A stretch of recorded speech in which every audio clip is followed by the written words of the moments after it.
Group 1 aspirants కోసం టీశాట్ నిర్వహిస్తున్నటువంటి ప్రతిష్టాత్మక కార్యక్రమానికి స్వాగతం. ఈ వీడియోలో మనము గ్రూప్ 1 సైన్స్ అండ్ టెక్నాలజీలో భాగంగా పేపర్ 5 సెక్షన్ 1కి సంబంధించి అంశాలు చూస్తూ ఉన్నాం. దీంట్లో కంప్యూటర్స్ అనేటటువంటి టాపిక్ని డిస్కస్ చేస్తూ ఉన్నాం. దీంట్లో భాగంగా సూపర్ కంప్యూటర్స్కి సంబంధించి భారత్లో ఎటువంటి ప్రయత్నాలు జరిగాయి, ప్రస్తుతం భారతదేశంలో ఉన్నటువంటి సూపర్ కంప్యూటర్ల వివరాలకు సంబంధించినటువంటి అంశాలు తెలుసుకునే ప్రయత్నం చేద్దాం. మొట్టమొదటగా సూపర్ కంప్యూటర్ గురించి చెప్పాలి అంటే నార్మల్ కంప్యూటర్ల కన్నా కూడా అత్యంత వేగము వీటి యొక్క సొంతము. అదేవిధంగా ప్రాసెసింగ్ సామర్థ్యం సైతం వీటికి గణనీయంగా ఉంటున్నటువంటి దృష్ట్యా పలు కీలకమైనటువంటి రంగాలలో అణుశక్తికి సంబంధించి కావచ్చు, భూకంపాలను విశ్లేషించేటటువంటి క్రమంలో కావచ్చు, వాతావరణ పరిశోధనలకు సంబంధించి కావచ్చు, ఇలాంటి కీలకమైనటువంటి అంశాలలో భాగంగా సూపర్ కంప్యూటర్లను తయారు చేసుకోవడం, అదేవిధంగా వాడుకోవడం అనేది అనాదిగా జరుగుతూనే ఉంది. సో ఈ క్రమంలో మనం భారతదేశంలో ఎటువంటి సూపర్ కంప్యూటింగ్ వ్యవస్థలు ఉన్నాయి, వాటికి సంబంధించినటువంటి ప్రత్యేకతలు తెలుసుకునే ప్రయత్నం చేద్దాం. దీన్ని క్వశ్చన్ ఓరియంటేషన్ చూస్తే భారత్లో సూపర్ కంప్యూటర్ల అభివృద్ధి క్రమాన్ని వివరించండి అని రావచ్చు, లేదా భారత్లో తయారైనటువంటి సూపర్ కంప్యూటర్లను గురించి రాయండి అనే ఓరియంటేషన్లో క్వశ్చన్ అడిగే అవకాశం ఉంది. ఈ సూపర్ కంప్యూటర్లకు సంబంధించినటువంటి అంశాలను పరిశీలిస్తే ప్రపంచపు మొట్టమొదటి సూపర్ కంప్యూటర్ని సైమ్యూర్ క్రే తయారు చేయడం జరిగింది. సైమ్యూర్ క్రే తను తయారు చేసినటువంటి సూపర్ కంప్యూటర్ని మనము క్రే 1గా పిలుచుకుంటాం. క్రే 1. సో ఈ సూపర్ కంప్యూటర్లను భారతదేశం కూడా దాని యొక్క ప్రయోజనాలను పొందాలనేటటువంటి ఉద్దేశంతో ఈ సూపర్ కంప్యూటర్లను తమ దేశానికి కూడా అందించాలని అడగగా అక్కడ అమెరికాకు సంబంధించినటువంటి వ్యక్తులు కొంతమంది దీనికి అడ్డం చెప్పడం జరిగింది. ఎందుకు అంటే అణుశక్తికి సంబంధించి కావచ్చు, మిసైల్ టెక్నాలజీలో కావచ్చు, వీటిని దుష్ప్రయోజనాలకు వాడేటటువంటి అవకాశం ఉంది అనే అనుమానంతో భారత్కు సూపర్ కంప్యూటర్లను అందించడానికి సదరు వ్యక్తులు నిరాకరించడం జరిగింది. ఇక్కడ మొదటి నుంచి కూడా చూసినా కూడా భారతదేశము శాంతి ప్రయోజనాలకే పెద్దపీట వేసుకుంటూ ఎటువంటి సాంకేతిక పరిజ్ఞానం అయినా సరే భారతదేశ పౌరులకు ప్రయోజనాలు అందించేటటువంటి సదుద్దేశంతో రూపొందించుకోవడం జరిగింది. ఇప్పటికే మనం మిసైల్ టెక్నాలజీలో కావచ్చు, అదేవిధంగా న్యూక్లియర్ ఎనర్జీకి సంబంధించి కావచ్చు, మనము చాలా గణనీయమైనటువంటి అభివృద్ధిని సంపాదించుకోవడం జరిగింది. అయితే ఈ పరిజ్ఞానాన్ని శాంతి ప్రయోజనాలకే వినియోగించుకుంటామనేటటువంటి కట్టుబాటుని స్వయంగా భారతదేశం పెంపొందించుకోవడం జరిగింది. మరి ఆ క్రమంలో ఇక్కడ సూపర్ కంప్యూటర్లను అందించడానికి వచ్చినటువంటి సహాయ నిరాకరణను ఆధారంగా చేసుకుని భారత్ స్వదేశీయంగానే సూపర్ కంప్యూటర్లను తయారు చేసుకోవడానికి గాను నేషనల్ సూపర్ కంప్యూటింగ్ మిషన్ని ప్రారంభించడం అనేది జరిగింది. National super computing machine. ఇక్కడ మిషన్ అనేటటువంటి పదానికి అర్థం మనం గతంలోనే చెప్పుకున్నాం. సో ఈ మిషన్లో భాగంగా స్వల్పకాలంలో ఆ రంగంలో సమున్నతమైనటువంటి అభివృద్ధిని సాధించడానికి గాను అవసరమైనటువంటి ప్రణాళికలను వేసుకొని సంబంధించినటువంటి కార్యకలాపాలను పెద్ద మొత్తంలో చేపట్టడం అనేది జరుగుతుంది. So within short span of టైంలో ఆ రంగంలో గణనీయమైనటువంటి అభివృద్ధిని సంపాదించుకోవడం కోసం మిషన్స్ని ఎస్టాబ్లిష్ చేసుకొని మనం వాడుకుంటూ ఉన్నాం. సో ఇలా క్రే సూపర్ కంప్యూటర్స్ను భారత్కు అందించడానికి నిరాకరించడం వల్ల భారత్ తన సూపర్ కంప్యూటర్ల మిషన్ను ప్రారంభించడం జరిగింది. సో ఇక్కడ భారత్లో ఈ సూపర్ కంప్యూటర్ల అభివృద్ధి కార్యక్రమం అనేది 1988లో ప్రారంభమైనట్లుగా మనకి ఇక్కడ కనిపిస్తుంది. మరి భారతదేశంలో సూపర్ కంప్యూటర్ల అభివృద్ధికి కట్టుబడి ఉన్నటువంటి సంస్థగా centre for development of advanced computing, దీన్నే మనం సింపుల్గా సిడాక్ అని పిలుస్తాము. ఇది పూణేలో ఏర్పాటైనటువంటి ఒక అత్యున్నతమైనటువంటి సంస్థ. దీని ఆధ్వర్యంలోనే భారత్లో స్వదేశీ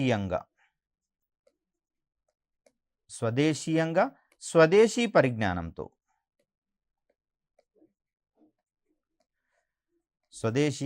స్వదేశీ పరిజ్ఞానంతో భారతదేశంలో సూపర్ కంప్యూటర్లను తయారు చేయాలనేటటువంటి ఆశయాన్ని కనబరచడం జరిగింది. సో అందుకోసం కృషి చేస్తున్నటువంటి సంస్థగా మనకి ఇక్కడ సిడాక్ అనేది కనిపిస్తూ ఉంది. సో ఇక్కడ సిడాక్ రూపొందించేటటువంటి ఈ సూపర్ కంప్యూటర్లను మనం పరం శ్రేణితో పిలుస్తామండి. మనకు ప్రస్తుతం పరం శ్రేణిలో చాలా సూపర్ కంప్యూటర్లను తయారు చేయడం జరిగింది.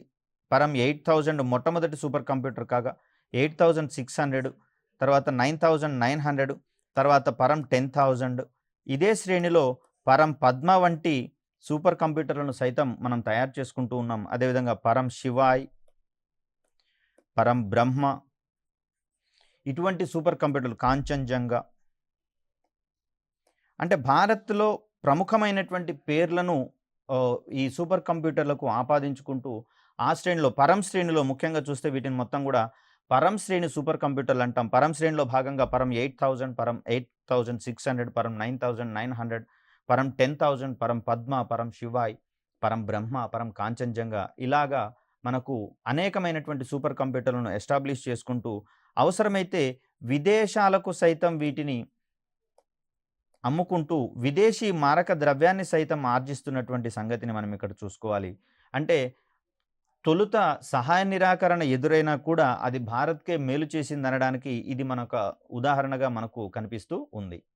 మొట్టమొదటి సూపర్ కంప్యూటర్గా భారత్లో పరం 8000 అని చెప్పుకుంటూ ఉంటాం. దీన్ని 1990లో సీడాక్ రూపొందించడం అనేది జరిగింది. భారతదేశపు మొట్టమొదటి సూపర్ కంప్యూటర్గా మనకి ఇక్కడ పరం 8000 అనేది కనిపిస్తుంది. 1991లో రష్యా సహకారంతో తిరిగి పునర్నిర్మితం గావించడం అయింది. అంటే రీకన్స్ట్రక్షన్ చేయడం అనేది ఇక్కడ జరిగింది. ఇది పరం 8000కి సంబంధించినటువంటి ప్రాథమిక సమాచారం. ముఖ్యంగా చూస్తే వీటి యొక్క వేగాలను మనము ఫ్లాప్స్లో కొలుస్తామని చెప్పుకున్నాం కంప్యూటర్లకు సంబంధించినటువంటి వర్గీకరణ సమయంలో. దీన్నే మనము floating point operations per second అనేటటువంటి అంశంగా చూస్తాం. అంటే సెకనుకు అది ఎన్ని ఆపరేషన్స్ చేస్తుంది అనేటటువంటి సామర్థ్యం ఆధారంగా మనకి ఇక్కడ సూపర్ కంప్యూటర్ల యొక్క సామర్థ్యాన్ని మనం వివరిస్తూ ఉంటాం. అదే నార్మల్ కంప్యూటర్స్కి అయితే దాని యొక్క ప్రాసెసింగ్ సామర్థ్యాన్ని ఆధారంగా చేసుకొని లేదా మైక్రో ప్రాసెసర్ యొక్క సామర్థ్యాన్ని ఆధారంగా చేసుకొని దాని యొక్క పెర్ఫార్మెన్స్ని చెప్తూ ఉంటాం. దీన్ని మెగా హెడ్జ్ ప్రమాణాలలో తెలియజేస్తూ ఉండగా మనకు సూపర్ కంప్యూటర్ల వ్యవస్థకు వచ్చేసరికల్లా ఇక్కడ ఫ్లాప్స్ అనేటటువంటిది మనకు కనిపిస్తుంది ప్రధానంగా. ఇది మనకు ప్రిలిమ్స్ పాయింట్ ఆఫ్ వ్యూలో కూడా చాలా కీలకమైనటువంటి అంశంగా చూస్తూ ఉంటాం. భారత్లో మొదటి గిగా స్కేల్ సూపర్ కంప్యూటర్గా కూడా పరం 8000 పేరుగాంచడం అనేది జరిగింది. ఇక్కడ గిగాబైట్స్ సామర్థ్యాన్ని సంపాదించినటువంటి, అంటే దీన్ని మనం జీబీ, దీనికి సంబంధించినటువంటి స్టోరేజ్ కెపాసిటీగా మనం ఇక్కడ చెప్తాం. సో తొలిసారిగా గిగా స్కేల్ సామర్థ్యంలో ఉన్నటువంటి ఇక్కడ సామర్థ్యాన్ని సంపాదించుకుంటున్నటువంటి సూపర్ కంప్యూటర్గా మనకు పరం 8000 అనేది నిలవడం జరిగింది. మరొక సూపర్ కంప్యూటర్ని పరిశీలిస్తే ఆదిత్య అనేటటువంటి సూపర్ కంప్యూటర్ గురించి చెప్పుకోవాల్సి వస్తుంది. దీన్ని పూణేలోని Indian Institute of Tropical Meteorology, ఇది వాతావరణ అధ్యయనాలకు సంబంధించినటువంటి ఒక సంస్థ.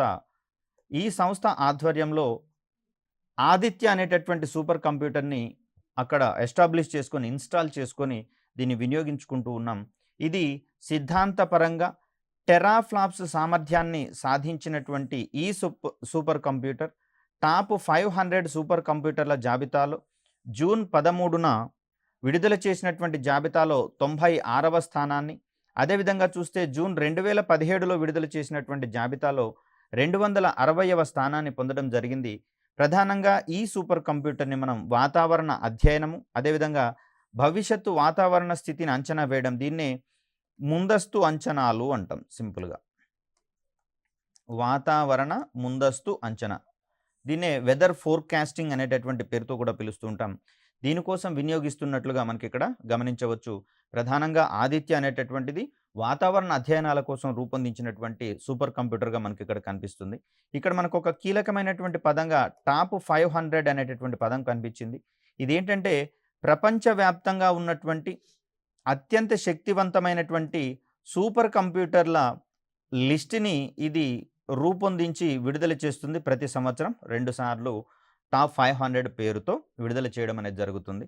ఇది ఒకటి నవంబర్ నెలలో జరుగుతూ ఉండగా మరొకటి జూలై నెల, అంటే జూలై మరియు నవంబర్ 2 సార్లు ఇక్కడ ఈ టాప్ 500 లిస్టుని విడుదల చేయడం అనేది జరుగుతుంది.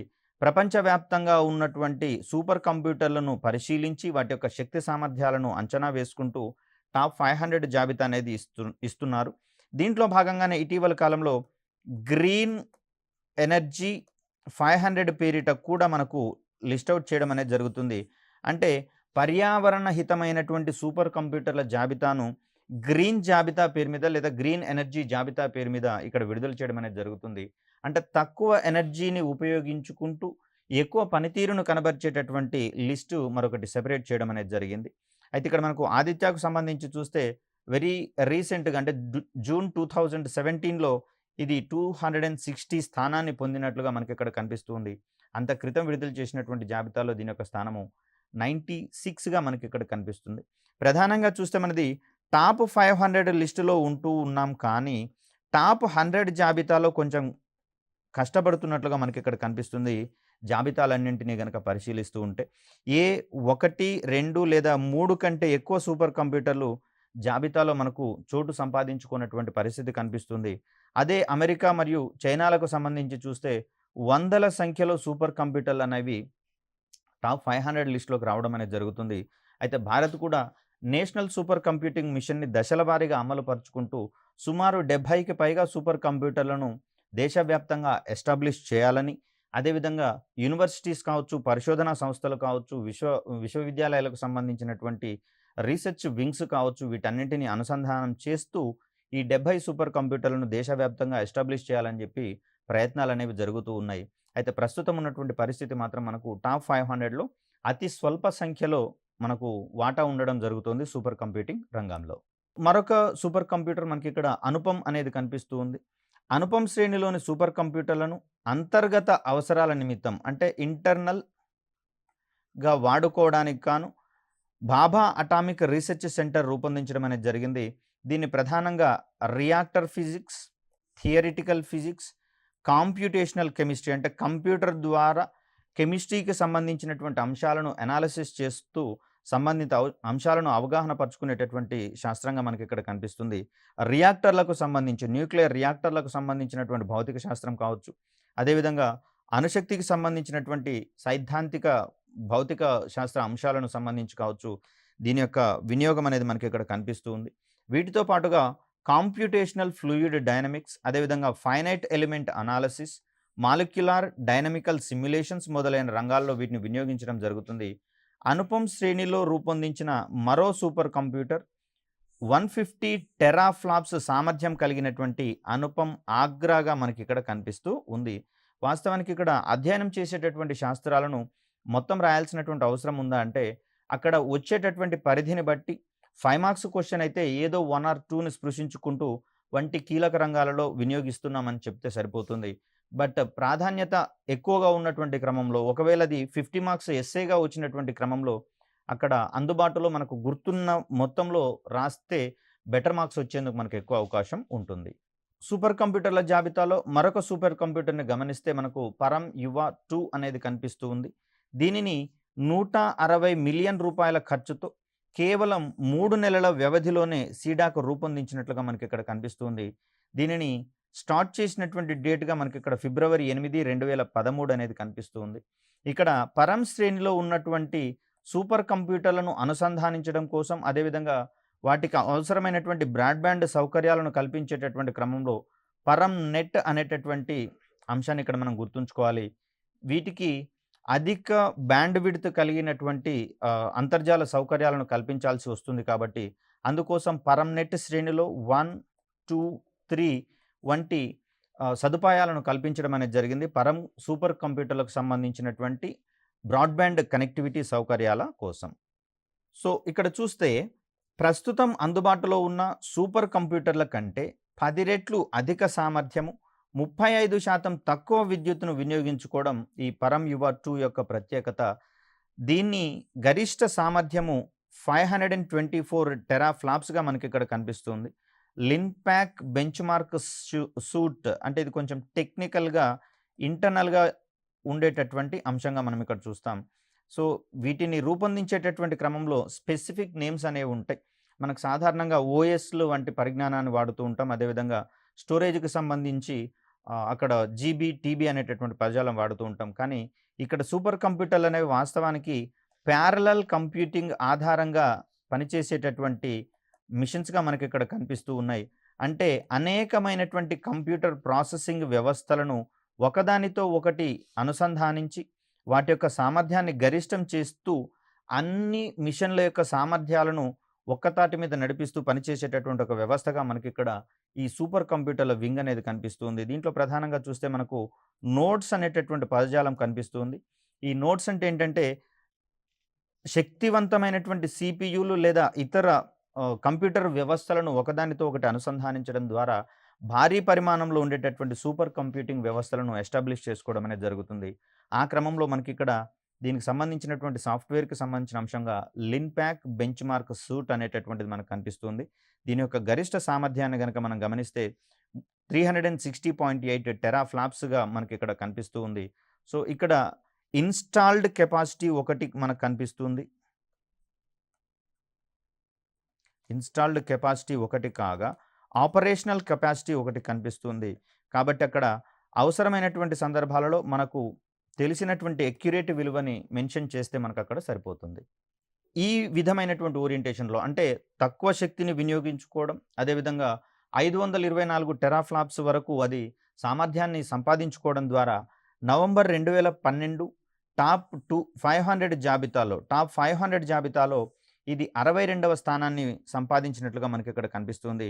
500 టెరాఫ్లాప్స్ సామర్థ్యాన్ని సాధించినటువంటి భారతదేశపు తొలి సూపర్ కంప్యూటర్‌గా పరం యువ 2 అనేది ఖ్యాతికెక్కడం జరిగింది. శక్తి వినియోగం దృష్ట్యా కావచ్చు, నవంబర్ 2012లో విడుదలైనటువంటి టాప్ 500 గ్రీన్ సూపర్ కంప్యూటర్ల జాబితాలో దీని యొక్క ర్యాంక్ మనకు 33వ ర్యాంకుగా కనిపిస్తూ ఉంది.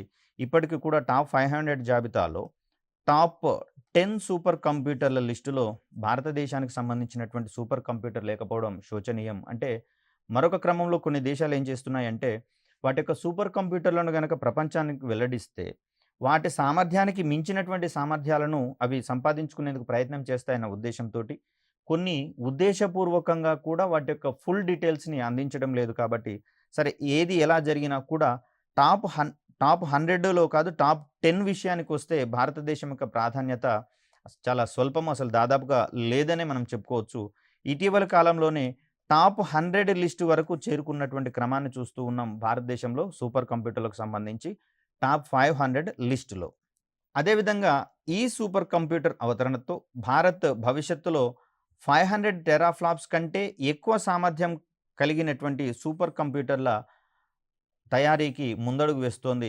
ఇక్కడ టెరాఫ్లాప్స్ తర్వాత వచ్చేది పెటాఫ్లాప్స్‌గా మనకు కనిపిస్తుంది. పెటాఫ్లాప్స్ సామర్థ్యము ప్రస్తుతము ప్రత్యూష్ అండ్ మిహిర్ అనేటటువంటివి ఇవి 2 సంయుక్తంగా ఈ ఘనతను సాధించినటువంటి సూపర్ కంప్యూటర్లుగా మనకి ఇక్కడ కనిపిస్తూ ఉన్నాయి. ఇవి కూడా మనకు వాతావరణ పరిశోధన కోసం, వాతావరణ అధ్యయనాల కోసం పూర్తి స్థాయిలో డెడికేట్ చేయబడినటువంటి సూపర్ కంప్యూటర్లుగా మనకు భారతదేశం రూపొందించినటువంటి ప్రత్యూష్ అండ్ మిహిర్ అనేటటువంటి సూపర్ కంప్యూటర్లు కనిపిస్తూ ఉన్నాయి. ఇక్కడ పరం యువ 2 తర్వాత భారతదేశం ప్రధానంగా 500 టెరాఫ్లాప్స్ కంటే అధిక సామర్థ్యం కలిగినటువంటి సూపర్ కంప్యూటర్ల తయారీ మీద ప్రధానంగా దృష్టి సారించడం అనేది జరిగింది. మొట్టమొదటగా మనము గిగా స్కేల్‌కి సంబంధించినటువంటి సూపర్ కంప్యూటర్ల డెవలప్‌మెంట్ నుంచి ప్రస్తుతం మనము టెరాఫ్లాప్స్ సామర్థ్యం ఉన్నటువంటి సూపర్ కంప్యూటర్ల తయారీ వరకు పురోగమించినటువంటి క్రమాన్ని ఇక్కడ మనకు ఈ గణాంకాలు అనేవి తెలియజేస్తూ ఉన్నాయి. ఇక్కడ పరం యువ 2కి సంబంధించి చూస్తే అంతరిక్ష పరిశోధనలు, బయో ఇన్ఫర్మాటిక్స్, అదేవిధంగా వాతావరణ ముందస్తు అంచనాలకు, భూకంప సమాచార విశ్లేషణ, ఏరోనాటికల్ ఇంజనీరింగ్, ఔషధ రంగ అభివృద్ధికి, అదేవిధంగా చూస్తే శాస్త్ర సంబంధ సమాచార విశ్లేషణకు, వివిధ విద్యా సంస్థల అనుసంధానం మొదలైన వాటికి దీనిని వినియోగించడం జరుగుతుంది. ఉదాహరణ గనక మనం గమనిస్తే నేషనల్ నాలెడ్జ్ నెట్వర్క్ ద్వారా ఐఐటి, ఎన్ఐటి స్థాయి విద్యా సంస్థలను అనుసంధానించడం అనేది జరుగుతుంది. ప్రధానంగా ఈ ఎన్కేఎన్ అనేది యూనివర్సిటీల స్థాయిలో ఎస్టాబ్లిష్ చేసినటువంటి సూపర్ కంప్యూటర్లను అనుసంధానించేటటువంటి వ్యవస్థగా మనకి ఇక్కడ కనిపిస్తుంది. తద్వారా పరిశోధనలలో ఒక యూనివర్సిటీ పొందినటువంటి సమాచారాన్ని కావచ్చు, జ్ఞానాన్ని కావచ్చు, ఇక్కడ ఈ అనుసంధాన వ్యవస్థ ద్వారా ఇతర యూనివర్సిటీల యొక్క గైడెన్స్ కోసం వాటిని వినియోగించుకునేటందుకు వీలుంటుంది. అటువంటి ఒక సూపర్ కంప్యూటింగ్ వ్యవస్థల యొక్క అనుసంధాన వ్యవస్థగా మనకి ఇక్కడ నేషనల్ నాలెడ్జ్ నెట్వర్క్ అనేది మనకు కనిపిస్తుంది. ఇది ప్రధానంగా చూస్తే ఐఐటి లెవెల్, ఎన్ఐటి లెవెల్‌లో ఉండేటటువంటి విద్యా సంస్థలను అనుసంధానించేటటువంటి ఒక కార్యక్రమంగా గమనిస్తూ ఉన్నాం. దీని ద్వారా సుమారుగా 1000 వరకు యాక్టివ్ రిసెర్చర్స్ పరిశోధకులు అంటే ఇంకనూ పరిశోధనలు చేస్తున్నటువంటి పరిశోధకులు ఎవరైతే ఉన్నారో వారికి కూడా ఈ ఎన్కేఎన్ అంటే నేషనల్ నాలెడ్జ్ నెట్వర్క్ ద్వారా వారికి అవసరమైనటువంటి సమాచారాన్ని పొందడానికి కావచ్చు, లేదా వారు పొందినటువంటి సమాచారాన్ని దాంట్లోకి అప్లోడ్ చేసుకుంటూ ఇతరులకు మార్గదర్శకంగా నిలవడానికి కావచ్చు, వాటిని మనం అనుసంధానం చేసుకొని రూపొందించుకుంటున్న క్రమాన్ని చూస్తూ ఉన్నాం. మరొక సూపర్ కంప్యూటర్‌గా మనకిక్కడ సాగా కనిపిస్తూ ఉంది. దీని యొక్క పూర్తి సామర్థ్యాన్ని గనక మనం గమనిస్తే 450 టెరాఫ్లాప్స్‌గా మనకు కనిపిస్తుంది. దీని యొక్క సమాచార నిల్వ సామర్థ్యము 120 టెరాబైట్స్‌గా మనకిక్కడ కనిపిస్తుంది. దీనిని భారత అంతరిక్ష పరిశోధనా సంస్థ ఇస్రో రూపొందించినట్లుగా కనిపిస్తుంది. దీనిని రూపొందించడానికి కాను గ్రాఫికల్ ప్రాసెసింగ్ యూనిట్స్ జీపీయూగా చెప్పుకుంటూ ఉంటాం. ప్రస్తుతము మదర్ బోర్డులలో మైక్రో ప్రాసెసర్స్ ఉంటున్నటువంటి దృష్ట్యా ఇప్పుడున్నటువంటి సిస్టమ్స్ అన్నీ కూడా హై ఎండ్ సిస్టమ్స్. వీటిలలో గ్రాఫికల్ ప్రాసెసింగ్ యూనిట్స్ జీపీయూలను ఇన్స్టాల్ చేసుకుంటున్నట్లుగా కనిపిస్తుంది. సుమారుగా 400 వరకు ఇటువంటి గ్రాఫికల్ యూజర్ ఇంటర్ఫేసెస్‌ని మనం ఒక దగ్గర అసెంబుల్ చేసినట్లుగా కనిపిస్తుంది. ఇవి Nvidia Tesla C2070 graphical processing యూనిట్లుగా మనకిక్కడ కనిపిస్తూ ఉన్నాయి. పెద్ద మొత్తంలో రూపొందిస్తూ ఉంటాం కాబట్టి సూపర్ కంప్యూటర్ల యొక్క పరిమాణం కూడా అంతే పెద్ద మొత్తంలో ఉంటుంది. తద్వారా వాటి యొక్క సామర్థ్యం కూడా అమాంతం పెరుగుతున్నటువంటి పరిస్థితి మనకు కనిపిస్తుంది. అదేవిధంగా చూస్తే సూపర్ కంప్యూటర్లను ఏదో ఒక ప్రయోజనానికే కాకుండా బహుళ ప్రయోజనాలుగా వినియోగించుకుంటున్నట్లుగా ఇంత క్రితం చూసినటువంటి సూపర్ కంప్యూటర్ల యొక్క ఉపయోగాలకు సంబంధించి చూస్తే మనకు తెలుస్తూ ఉంది. అలా సాగాకు సంబంధించి చూస్తే 300 ఎన్విడియా టెస్లా M2090 జీపీయూస్‌ని 300, ప్రాసెసింగ్ కోసం మరొక 400 ఇంటెల్ క్వాడ్ కోర్ ఎక్స్కాన్ సిపియూస్‌ని, 330 ఇంటెల్ ఎక్స్ కోర్ ఎక్స్కాన్ సిపియూస్‌ని వినియోగించడం అనేది జరిగింది. సో వీటన్నింటిని అనుసంధానించడం ద్వారా ఏర్పడేటటువంటి సంబంధిత వ్యవస్థను మనము ప్యారలల్ కంప్యూటింగ్‌కి సంబంధించినటువంటి వ్యవస్థగా మనం ఇక్కడ చెప్తాం. తద్వారా వీటన్నింటి యొక్క శక్తిని ఆధారంగా చేసుకొని మనకిక్కడ సాగా అనేటటువంటి సూపర్ కంప్యూటర్ యొక్క శక్తి అమాంతం పెరిగినట్లుగా మనకిక్కడ గమనిస్తూ ఉన్నాం. దీని యొక్క శక్తి మనకు 450 టెరాఫ్లాప్స్‌గా ఇక్కడ మనకు కనిపిస్తూ ఉంది. మరొక సూపర్ కంప్యూటర్ ఏకా అనేటటువంటిది ఎంబెడెడ్ కర్మార్కర్ అల్గారిథం అనేటటువంటిది దీని యొక్క అబ్రివేషన్‌గా మనకు కనిపిస్తుంది. దీని యొక్క సామర్థ్యాన్ని గనక మనం గమనిస్తే ఇది 132 టెరాఫ్లాప్స్ సామర్థ్యం ఉన్నటువంటి సూపర్ కంప్యూటర్‌గా మనకి ఇక్కడ గమనిస్తూ ఉన్నాం. సంస్థ యొక్క ఉపయోగాలు కావచ్చు, అదేవిధంగా అది వెచ్చించేటటువంటి వ్యయాన్ని ఆధారంగా చేసుకొని సూపర్ కంప్యూటర్లను తయారు చేసి కొన్ని ప్రదేశాలలో, కొన్ని సంస్థలలో నిక్షిప్తం చేయడం అనేది జరుగుతూ ఉంది. సో ఈ క్రమంలో మనకు ఈ ఏకా అనేటటువంటి సూపర్ కంప్యూటర్ మనకి ఇక్కడ కనిపిస్తుంది. దీనిని కాంప్యూటేషనల్ రీసెర్చ్ ల్యాబొరేటరీస్ సంస్థ రూపొందించినట్లుగా మనకి ఇక్కడ కనిపిస్తూ ఉంది. దీని హార్డ్వేర్ విడిభాగాలకు సంబంధించి హ్యూలెట్ ప్యాకార్డ్, దీన్ని మనం హెచ్పి అని మనకి చిరపరిచితమైనటువంటి సంస్థ ఇది అందించడం అనేది జరిగింది. దీన్ని అభివృద్ధి పరిచినటువంటి సంస్థగా మనకి ఇక్కడ టాటా సన్స్ అనేది కనిపిస్తుంది. టాటా సన్స్ అభివృద్ధి పరిచినటువంటి సూపర్ కంప్యూటర్ క్రింది వానిలో ఏది అని ప్రిలిమ్స్ పాయింట్ ఆఫ్ వ్యూలో అడిగేందుకు అవకాశం ఉంటుంది. దానికి సమాధానంగా మనం ఇక్కడ ఏకా అనేటటువంటి చెప్తాం. అదేవిధంగా చూస్తే ఇక్కడ match the following related questions కూడా అడగడానికి ఎక్కువగా అవకాశం ఉంది ప్రిలిమ్స్ పాయింట్ ఆఫ్ వ్యూలో. కాబట్టి సూపర్ కంప్యూటర్లు, వాటికి సంబంధించినటువంటి సంస్థలు, వాటిని మనము ఒక దగ్గర రాసుకుంటే, లిస్ట్ అవుట్ చేసుకుంటే దీనికి సంబంధించినటువంటి క్వశ్చన్ ఏ విధంగా అడిగినా కూడా మనం ఈజీగా ఆన్సర్ చెప్పడానికి అవకాశం ఉంటుంది. మరొక సూపర్ కంప్యూటర్ను గమనిస్తే విర్గో అనేటటువంటిది మనకు కనిపిస్తుంది. దీనిని Indian Institute of Technology IIT అందాం. ఎందుకంటే పదజాలం పొదుపు చేయడం అనేది గ్రూప్ 1 మెయిన్స్‌లో చాలా కీలకం కాబట్టి వచ్చినటువంటి క్వశ్చన్ యొక్క మార్క్స్‌ని ఆధారంగా చేసుకొని దీన్ని మనం వినియోగించాల్సి ఉంటుంది. సో ఐఐటి మద్రాస్ వారు రూపొందించినట్లుగా మనకు కనిపిస్తుంది విర్గో అనే సూపర్ కంప్యూటర్.